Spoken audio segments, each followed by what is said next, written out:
बोलिए विष्णु भगवान की जय। आज मैं आपको गीता का 8वां अध्याय सुनाने जा रही हूँ, अक्षर ब्रह्म योग।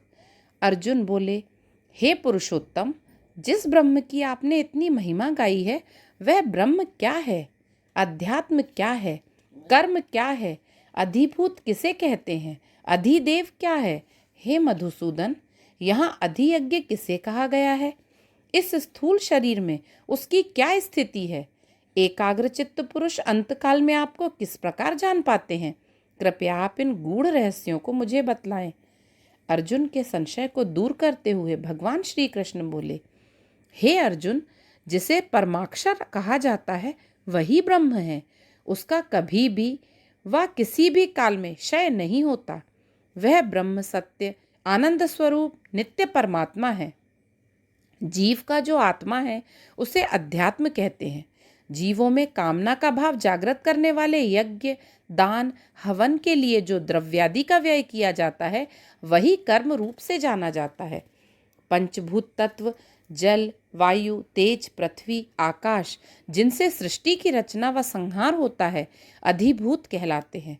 और हिरण्यमय पुरुष, जिसे शास्त्रों में हिरण्यगर्भ, सुश्रात्मा, प्रजापति, ब्रह्म कहा जाता है, अधिदेव कहलाता है। हे अर्जुन, भूतों में, जीवों की देह में मैं ही अधियज्ञ रूप से जाना जाता हूँ। इस प्रकार जो पुरुष अंतकाल में मुझको स्मरण करके देह का अवसान करता है, वही मेरे स्वरूप को पाकर मेरे दिव्य धाम को जाता है। इसमें तनिक भी संशय नहीं है। हे कौन्तेय, जीव मरण काल में जिसको स्मरण करता है उसे अगले जन्म में उसी की प्राप्ति होती है। अतः हे अर्जुन, तुम नित्य निरंतर मेरा ही एकाग्र भाव से चिंतन करते हुए युद्ध भी करो। जिसकी मुझ में वृत्ति होती है वह मुझे ही प्राप्त होता है, और जो अंतकाल में भी माया का ही चिंतन करता है वह अगले जन्मों में भी माया में ही रमण करता हुआ इस योनि से उस योनि में भटकता रहता है। हे पार्थ, अभ्यास योग, प्रत्येक श्वास के साथ परमात्मा का स्मरण के द्वारा जो निरंतर मुझ परम तत्व का चिंतन करता है वही मेरे स्वरूप को प्राप्त होता है। श्वास गति का क्रम कब टूट जाए, इसी को ध्यान में रखते हुए जीव को मुझ दिव्य रूप पुरुष प्रकाश रूप का नित्य स्मरण करना चाहिए।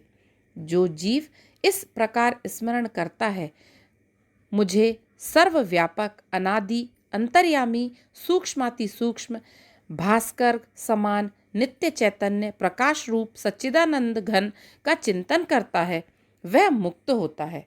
जो जीव अंतकाल में त्रिकुटी में प्राणों को स्थिर कर एकाग्र चित्त से मुझ परम पुरुष का श्रद्धावत चिंतन करता हुआ देह परित्याग करता है, वह मेरे मोक्ष धाम या वैकुंठ को जाता है। हे अर्जुन, वेद विज्ञ जिस परम पुरुष तत्व को प्रणव रूप से संबोधित करते हैं तथा निष्काम कर्मयोगी जिसमें समाहित होते हैं, और ब्रह्मचर्य का पालन करते हुए जो जीव जिस परम पद को प्राप्त होते हैं, वह तुम्हें बतलाता हूँ।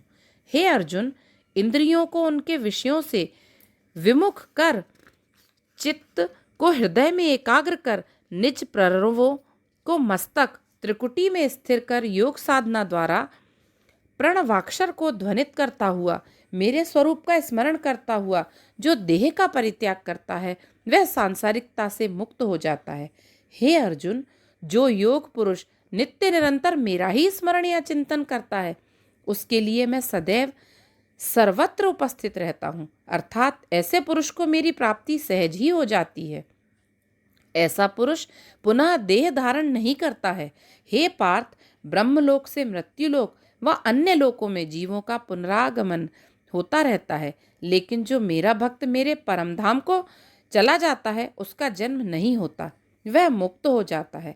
हे कौन्तेय, काल से आबद्ध न होने के कारण मेरा वह धाम भी काल से आबद्ध नहीं है, लेकिन ब्रह्मादिक अन्य जितने भी लोक हैं वह काल से आबद्ध है, अर्थात निश्चित काल के बाद इन लोकों का पर्यवसान हो जाता है, लेकिन मेरा धाम अक्षुण्य रहता है। हे अर्जुन, सत्ययुग, त्रेता, द्वापर, कलयुग जब 1000 बार व्यतीत हो चुके होते हैं, तब ब्रह्मा का एक दिन होता है। इसी प्रकार की ब्रह्मा की रात्रि होती है। कलयुग सबसे हीन आयु का अर्थात 4,32,000 वर्षों का होता है। इससे दुगना द्वापर, द्वापर से दुगना त्रेता व त्रेता से दुगना सतयुग होता है। जो पुरुष इस प्रकार काल का ज्ञान जानने वाला होता है वह प्रपंचों में नहीं पड़ता, क्योंकि वह जानता है कि जो कुछ प्रत्यक्ष भास रहा है वह ब्रह्मा के सूक्ष्म रूप से उत्पन्न होता है और एक दिन अर्थात ब्रह्मा के रात्रि काल में जाने वाला है, तथा ब्रह्मा का जब एक दिन होगा तब पुनः उत्पन्न हो जाने वाला है। इसलिए ऐसा जीव एक मुझ में ही रमण करता है। हे अर्जुन, ब्रह्मा की शतायु पूर्ण होने पर भी समाप्त हो जाता है, वह भी समाप्त हो जाता है, लेकिन मेरा वह परम धाम सनातन है। सभी जीवों के समाप्त होने पर भी मुझ परम पुरुष की स्थिति यथावत रहती है। हे अर्जुन, अव्यक्ताक्षर भाव ही परम पद कहा गया है और ऐसे परम पद को पाने के बाद जीव पुनः नहीं लौटता। ऐसा ही वह मेरा धाम है। हे पार्थ, जिस परम पुरुष में यह चराचर जीव व्याप्त है तथा जिस परम पुरुष से यह सृष्टि प्रतीत होती है, उस परम पुरुष की प्राप्ति शरणागत भक्ति से ही प्राप्त होती है। हे अर्जुन, मैं तुम्हें उन मार्गों को बतलाता हूँ जिन पर जाने वाला जीव कभी लौटकर नहीं आता, अथवा जिस मार्ग से जाने वाला जीव लौटकर भूमंडल पर आता है। एक मार्ग ज्योतिर्मय अथवा प्रकाश पथ कहलाता है। इसे उत्तरायण कहते हैं। इस मार्ग के अभिमानी देवता अग्नि, दिन शुक्ल पक्ष हैं। सूर्य जिन 6 मासों में उत्तरायण होता है तब देवताओं का दिन होता है। जो जीव उत्तरायण मार्ग से जाता है वह लौटकर नहीं आता। दूसरा मार्ग दक्षिणायन कहलाता है। इस मार्ग में चंद्र ज्योति का क्षीण प्रकाश रहता है। इस मार्ग के अभिमानी देवता धूमरात्रि कृष्ण पक्ष है। जो जीव मरणोपरांत इस मार्ग से जाता है उसको भूमंडल पर लौटकर आना पड़ता है। दक्षिणायन को देवताओं की रात्रि भी कहा जाता है। जो जीव मेरा स्मरण करता हुआ उत्तरायण मार्ग से देह का त्याग करता है वह देवलोक से होकर ब्रह्मत्व को प्राप्त होता है। जो जीव फल की कामना रखते हुए मुझको स्मरण करता है तथा शुभ कर्म करता है वह दक्षिणायन मार्ग से चंद्र ज्योति के प्रकाश से होकर स्वर्ग में जाता है तथा द्रव्य कर्मों का फल भोगकर पुनः भूमंडल पर लौट आता है। क्योंकि शुक्ल पक्ष देवयान व कृष्ण पक्ष पितृयान सनातन मार्ग हैं। श्री कृष्ण बोले, हे पार्थ, जो योगनिष्ठ इन मार्गों को तत्वतः जानता है वह निष्काम भाव से भक्ति करता है। वह प्रपंचों व काम भाव से सर्वथा दूर रहता है। इसलिए हे अर्जुन, तुम निरंतर समभाव रखते हुए मेरा स्मरण करो, क्योंकि जो पुरुष मुझे तत्वतः जान लेता है वह वेद पाठन, यज्ञ, तप, दानादि से प्राप्त पुण्य फलों की कभी कामना नहीं करता और मेरे सनातन मोक्ष पद को पाता है। आइए हम इस अध्याय का महत्व समझते हैं। भगवान हरि ने कहा, हे देवी, अब मैं इस 8वें अध्याय का महत्व तुम्हें बतलाता हूँ। अति प्राचीन काल की बात है। नर्मदा के दक्षिणी तट पर कद्रमपुर नामक एक नगर में सुभाव शर्मा नामक ब्राह्मण रहता था। ब्राह्मण होकर भी वह हीन वृत्तियों से ग्रस्त था। नित्य मदिरा पान करना, पर नारी संग रमण करना, धन की चोरी करना, मांस खाना उसका स्वभाव बन चुका था। एक दिन उसने छककर ताड़ी का सेवन किया। ताड़ी के प्रभाव स्वरूप वह रोगग्रस्त होकर काल के गाल में समा गया और अगला जन्म उसे एक वृक्ष के रूप में पाया। इस वृक्ष तले ब्रह्म राक्षस रूप से एक ब्राह्मण युगल रहने लगा। ब्राह्मण युगल विगत जन्म में प्रलोभनवश दान की सामग्री ग्रहण करता था, जबकि अन्य ब्राह्मणों को कुछ भी नहीं देता था। अंततः काल आने पर ब्राह्मण युगल की मृत्यु हुई।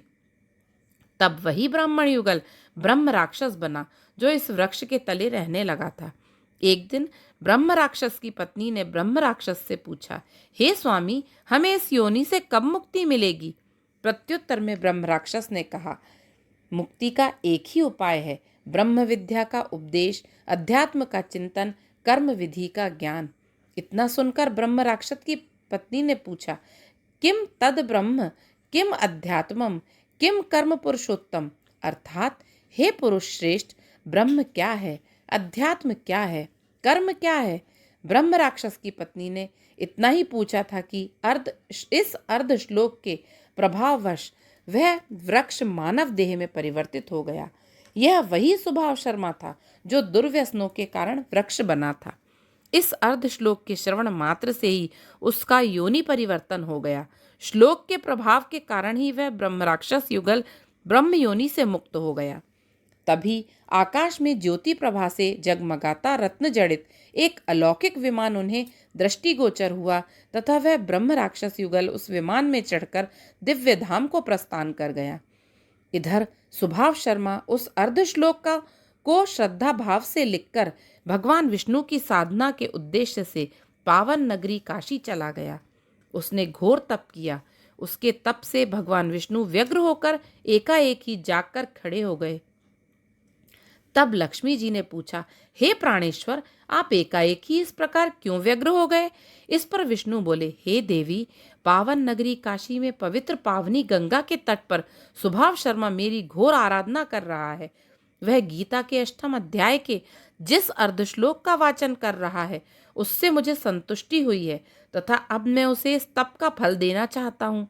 लक्ष्मी जी ने भगवान हरि से पूछा, क्या 8वें अध्याय का इतना महत्व है? ईश्वर ने कहा, हे देवी, इस अध्याय का पाठ करने से मेरी कृपा से जीव को परम पद की प्राप्ति होती है। इतना ही नहीं, उस जीव के वंशजों का भी निश्चय ही उद्धार होता है। अतः हे सुभगे, श्रीमद् भगवद गीता के 8वें अध्याय का अति महत्व है। इसका नित्य ही पाठ करना चाहिए। बोलिए विष्णु भगवान की जय। ओम नमो नारायणा। ओम नमो नारायणा। हरि ओम नमो नारायणा। हरि ओम नमो नारायणा।